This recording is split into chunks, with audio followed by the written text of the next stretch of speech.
বিসমিল্লাহির রহমানির রহিম। আসসালামু আলাইকুম বন্ধুরা, সবাইকে সিস্টার্স কিচেনে স্বাগতম। আবার একটি নতুন রেসিপি নিয়ে আপনাদের মাঝে চলে এসেছি।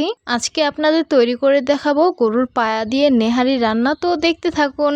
প্রথমেই আমি গরুর পায়াগুলো সুন্দরভাবে ধুয়ে নিয়েছি। কুচি করে রাখা পেঁয়াজগুলো দিয়ে দিব, সামান্য পরিমাণ হলুদ মরিচের গুঁড়ো দিয়ে দিব, স্বাদ মতো লবণ দিয়ে দিব, জয়ফল জয়ত্রী গরম মশলা জিরা বাটা দিয়ে দিব, পরিমাণ মতন আদা রসুন বাটা দিয়ে দিব, নর্মাল টেম্পারেচারে পানি দিয়ে দিব পরিমাণ মতন। তারপর সবকিছুকে আমি জাল করতে বসিয়ে দিব চুলায়। এই তো নেহারিটা বলক চলে এসেছে। নেহারি আমি অফ ক্যামেরায় সুন্দরভাবে নেড়ে নিয়েছিলাম। যেহেতু আমি মাটির চুলায় রান্না করেছি, 7-8টা বলক দেওয়ার পরে চুলার তাপে বসিয়ে রেখেছিলাম, তাই হতে বেশি সময় লাগেনি। চুলায় একটি পাত্র বসিয়ে দিয়েছি, সামান্য পরিমাণ রেগুলার রান্নার তেল দিয়ে দিলাম, কুচি করে রাখা পেঁয়াজ আর রসুনগুলো দিয়ে দিব। তারপর সুন্দরভাবে বেরেস্তা ভেজে নিয়েছি।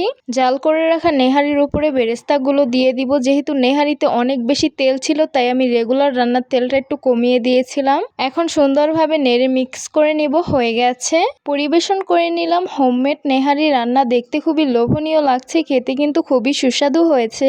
আপনারাও একদিন বাসায় সিম্পল উপকরণ দিয়ে নেহারি রান্না করে খেয়ে দেখবেন, অনেক বেশি ভালো লাগে। নেহারি ডেকোরেশন করেছি কুচি করে রাখা পেঁয়াজ আর মরিচ দিয়ে, আর উপর দিয়ে একটু লেবুর রস দিয়ে দিয়েছি। খেতে অনেক বেশি ভালো লেগেছে।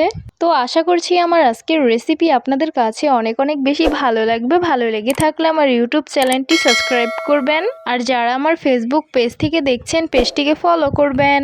সবাই অনেক বেশি ভালো থাকবেন, সুস্থ থাকবেন, আর সিস্টার্স কিচেনের সাথেই থাকবেন। আবারও কথা হবে কোনো নতুন ভিডিওতে। তাহলে আজকে এই পর্যন্তই। আল্লাহ হাফিজ।